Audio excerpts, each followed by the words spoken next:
Hola, ¿qué tal? Bienvenidos de nuevo a otro programa de cuentos.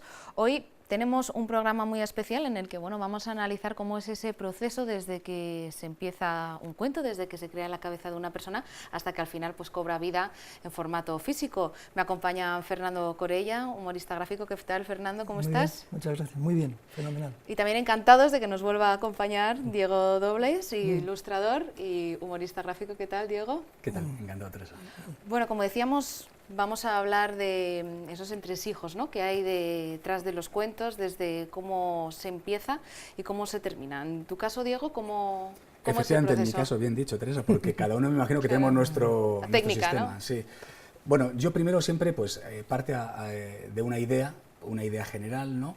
Me hago un guión en el que, digamos, voy arreglándolo y acabándolo hasta que esté totalmente convencido de más o menos cómo va a ser la historia desde el principio, el nudo, el desenlace. Y luego lo que me hago es una especie de boceto general de todas las páginas, porque lo veo de una forma global, ¿no? Para que la obra sea variada y que el niño o el padre cuando lo está leyendo, o la madre cuando se lo está leyendo a los chicos, pues que lo vean también variado, o sea, que van pasando las páginas y cada vez sucede algo diferente, no se ve siempre lo mismo, ¿no? Entonces, por eso me hago un planteamiento general donde se ven las dobles páginas. Hablo siempre de, son trabajos de álbum ilustrado, lo que se llama, o sea que predomina mucho la ilustración, el dibujo, sobre el texto. De hecho, muchas de las veces, yo lo comento cuando lo veo con los chavales, es que casi se podrían leer, o sea, sin leer el texto, casi podría saber qué va pasando, ¿no? Simplemente pasando las páginas y se va adivinando lo que va ocurriendo. Luego, si quieres, Fernando, continúa tú. ¿Cómo técnicamente continúas? El lápiz, el ordenador, etcétera. Sí, ¿cómo los compaginas? Yo creo que es importante saber a qué público va dirigido, ¿no? Si los niños son hasta 8 años más o menos, porque ya 8 en el límite, tiene que tener muy poquito texto y quizá unos dibujos muy llamativos. Dicen los psicólogos, a mí me dicen, que nunca debe tener más de 20 para un niño pequeño, ¿no? 20, 22 páginas, porque tampoco hay que, o sea, el niño puede llegar a cansarse, ¿no? Y claro, si tú haces un cuento muy infantil, que casi siempre se lo van a leer o sus padres o sus abuelos, porque el niño todavía no sabe leer, cuanto más llamativas sean las imágenes, más se va a identificar el niño con el cuento. Y eso que ha comentado Diego es cierto, si tú consigues que sea tan gráfico, que sin leerlo el niño entienda la historia, incluso cuando no se lo cuenten, el niño, tú le ves que está pasando páginas y que se lo sabe, y algunos se lo saben hasta de memoria. Sí, ¿no? sí, es verdad, es verdad. Y luego me llama mucho la atención cómo elegís los colores, porque los veo, pues lo que estamos un poco comentando, ¿no? Muy llamativos, pero hay una gran cantidad de colores. ¿Cómo los elegís? Yo me baso en la realidad, directamente. Si tú ves cualquier grupo de aves, coleópteros, o sea, insectos, es que el mundo está lleno de un colorido diverso, precioso, una maravilla. Y realmente intento reflejar eso, esas combinaciones. Casi es un vale todo, pero, digamos, poniendo cada uno un poquito de su cosecha, ¿no? Yo intento que sean muy coloridos, muy variados, sobre todo en la variedad. La variedad está al gusto, ¿no? Lo que te comentaba, cuando vas pasando las páginas, de hecho, hay una cosa que he continuado en los dos tripatas, que está apareciendo aquí, la elaboración del segundo cuento.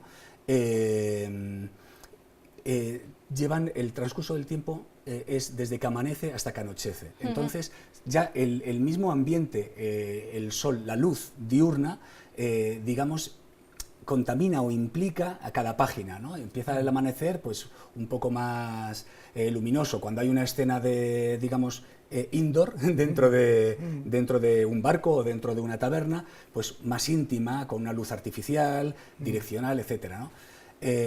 Intento que tengan un poco ese clima, ese ambiente, y luego pues ya te digo que según va atardeciendo, pues los colores más cálidos, más oscuros, etcétera, ¿no?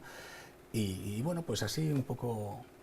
Hay un efecto dentro de, que yo me he fijado ahora, y Diego, sus ilustraciones son, yo soy un gran admirador de Diego, ¿no?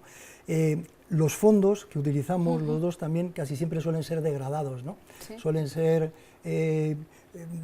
parten de un color a otro totalmente distinto con un degradado. Esto para el espectador, que a lo mejor no lo capta a primera vista o no se fija en ello, crea un ambiente nada monótono dentro de la ilustración, ¿no? El utilizar ese cambio de arriba a abajo crea un ambiente dentro de la propia ilustración que es mucho más agradable, no es tan plana, no es tan monótona. Y cuando vosotros hacéis los dibujos, las ilustraciones, ¿seguís siempre los mismos patrones a la hora, por ejemplo, de dibujar un animal o a la hora de dibujar una persona? A lo mejor es una pregunta muy obvia, pero ¿qué tiene que tener una ilustración para que alguien la vea y diga, esto lo ha hecho Corella o esto lo ha hecho Doblas? Sí, al final yo creo que Fernando, yo lo reconozco rapidísimamente. Al final nos puede, ¿no? El estilo es casi inevitable, ¿no? Es difícil que al final te escapes de eso. Tenemos cada uno nuestra firma porque aportamos siempre lo mismo, utilizamos los mismos recursos, aunque a veces queramos separarnos de ello, pero nos persigue, ¿no? Porque es... Pero yo creo que esa es una gran ventaja. O sea, vamos a ver, no hay que, yo no creo que tengamos que escapar de nuestra forma natural. Es decir, yo si veo también una ilustración de Diego, sé que es suya, ¿no? Tiene su sello personal. ¿Cómo se consigue esto? Pues eso se consigue a base de hacer mucho, y te vas encontrando cómodo con unos materiales, con una forma de hacer, etcétera, que van creando tu propia personalidad. Cada uno tiene su sello, ¿no? Pues puede ser una trama, o puede ser algún fondo, o puede ser un personaje. Cada uno tenemos nuestra idea, nuestro sello. Dentro de todo esto, creo que yo recuerdo que Forges decía que cuando empezó a dibujar, a hacer viñetas, le dijo a su padre, el día que te pongas a 10 metros de mí, me enseñes un dibujo y sepa que es tuyo, habrás creado tu propia personalidad. Y era verdad, claro, bueno, que para que Forges es que vamos, es exactamente el estilo, o sea, es que Forges creó un estilo, pero hay muchos, es cierto, sí. Y pintores famosos, sí, es verdad que al final no podemos escapar a... Tú ves un Mogliani somos, y dices, sí. es Mogliani, ¿no? Porque es una característica personal. Claro, también tú ahí estás plasmando con lo que estás cómodo. Por ejemplo, yo en 3 de mis cuentos, lo que he hecho ha sido hacer un homenaje a un ilustrador para mí absolutamente referente, que fue Ferrandiz, que por cierto el año pasado se cumplió su centenario. Nadie le ha hecho un homenaje, me parece tremendo, porque sin duda ha sido de los mejores ilustradores del mundo.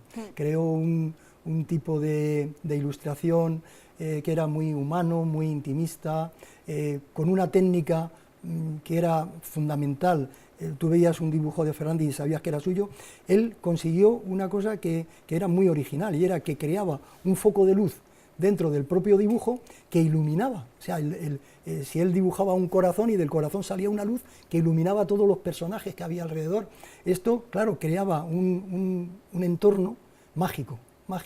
Igual que Diego Velázquez dicen, es el pintor del espacio. Bueno, pues Ferrandiz era el pintor que hacía la luz dorada. Iluminaba todos los personajes con esa luz dorada. Yo tengo aquí un dibujo de él, que lo podemos, os lo puedo explicar más o menos con el dibujo, ¿no? ¿Ves? Mira, este dibujo lo voy a enseñar a cámara. Es a partir de una luz que creaba la propia paloma, iluminaba el resto de los personajes, ¿no? Es un poco... Sí, manténlo un poco para que lo puedan coger y así lo ven bien los espectadores. Era algo que no es natural, pero lo que hacía era que creaba un efecto alrededor del dibujo, y Ferrandiz pues hace 40 años más o menos era un referente en todo lo que eran felicitaciones de Navidad. Era un pintor o sea, era un ilustrador de la Navidad, y a nivel mundial es tremendamente conocido. ¿Por qué aquí en España no se le ha dado la importancia que tiene? Pues yo creo que de alguna manera se le ha castigado el que una gran parte de su obra fuese religiosa. Pero también hay que pensar que era una época que era totalmente distinta a la nuestra, ¿no? Y él encontró un filón en cuanto a desarrollar su trabajo en torno a la Navidad, en torno pero claro, incluso era escultor también, era poeta, era un hombre del Renacimiento, y creó unas figuras de Navidad que yo todavía voy a la Plaza Mayor y las veo. Creo 60 60 piezas que han sido, que era una obra maravillosa, ¿no? Y además muy tierna, era una obra muy tierna. Y no se le da la importancia que tiene, ¿no? Algunas veces renunciamos a lo nuestro, ¿no? A Sí, eso es autores una pena. españoles y le estamos dando importancia a otras cosas. También un poco de la ignorancia, ¿no? Sí, de todas formas, yo lo estoy viendo, Teresa, y nos ha influenciado a todos. Yo Sí. esto lo veo en un montón Sí, de, sí, de yo artistas contemporáneos de ahora. Quiero decirte que incluso mucha gente sin saber a quién está haciendo referencia lo está haciendo. Por lo tanto, es una forma de homenajear. Es verdad que tanta gente queda en el anonimato, que no se le conoce, que no sabemos sus nombres y tal, y han hecho tanto por el arte, por la cultura y tal. Es triste, ¿verdad? Comentábamos antes también lo de Serafín y tal, pero este artista, vamos, yo me veo reconocido también en él, ¿sabes? O sea, que yo creo que nos ha influenciado a todos.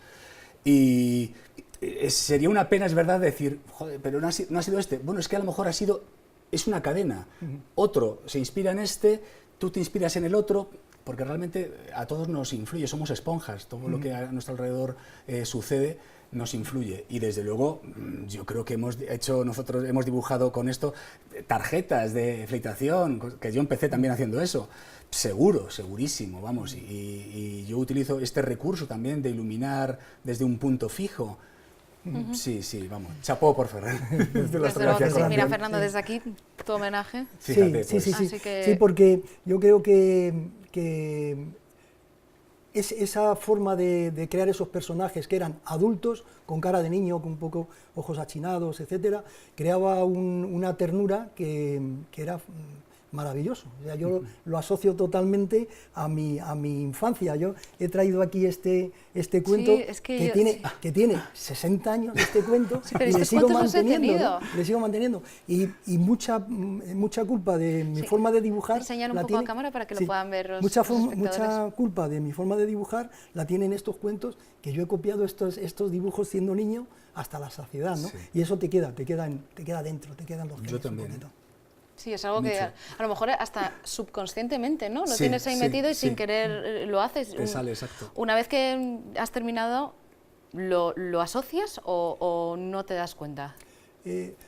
No, vamos a ver, esto en el caso de los cuentos que yo he hecho como homenaje a él, he forzado la máquina. O sea, mi tipo de dibujo no es exactamente ese, ¿no? Pero sí quería hacer un homenaje a los abuelos que les cuentan cuentos a los niños y que compran los cuentos para los niños, que les recordase un poquito a su infancia, ¿no? Los cuentos troquelados, eso que tienen 50 años, 60 años esos cuentos, y todavía siguen teniendo ese encanto de nostálgico, ¿no? Desde luego que sí. Bueno, como nuestros espectadores pueden ver, tenemos la mesa llena de cuentos maravillosos, pero yo diría que son cuentos, pero de dos estilos bastante diferentes. No sé si me confundo. Hablarnos un poco de ellos, los cuentos que tenemos aquí. Hombre, yo creo que se diferencian más artísticamente en el texto que artísticamente, porque efectivamente los tuyos en general están basados en hechos reales, muy documentados, con mucho rigor histórico, muy cuidados en ese aspecto, con lo cual cualquier desliz es importante y la gente entendida podría percatarse de ello, con lo cual tienes que tener cierto cuidado.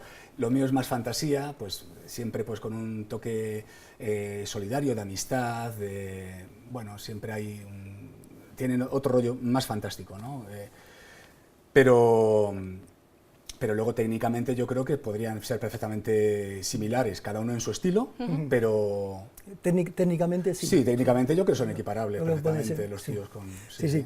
Yo los cuentos que he hecho, que comentaba Diego, de rigor histórico, etcétera, es que me he dado cuenta que hay en muchas ciudades en España hay unas historias maravillosas que no se conocen, ¿no?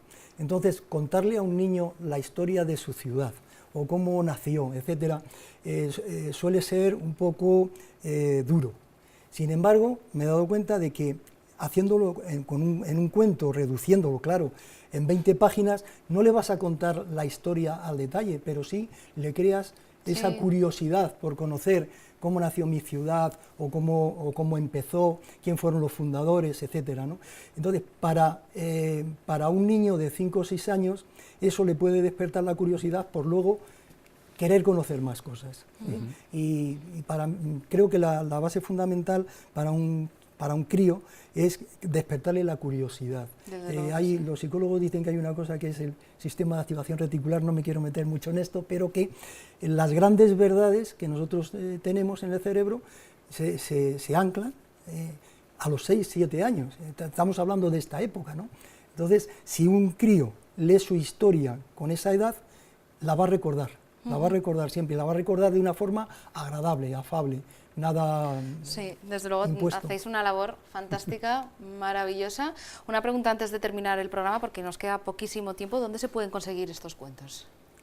Bueno, estos ahora mismo ya hace tiempo que se hicieron, se pueden en Leganés hay varias librerías donde se podrían comprar, en Punto y Coma, en la Libre del Barrio, o también por internet se me pueden pedir a mí y yo los podría... ¿A través de la página sí, web? de mi página web, diegodoblas.com, podríamos conseguirlos. En su día se vendían en la FNAC, en el Corte Inglés, en todos lados, lo que pasa es que, bueno, que ya ha pasado tiempo y ya van dejando paso a las novedades, ¿no? Esto es un mundo que va reciclándose muy rápido, muy rápido. Fernando, los Sí, tuyos. lo mismo también, a través de internet, en mi página los pueden pedir, a través de la editorial Naperma y en librerías.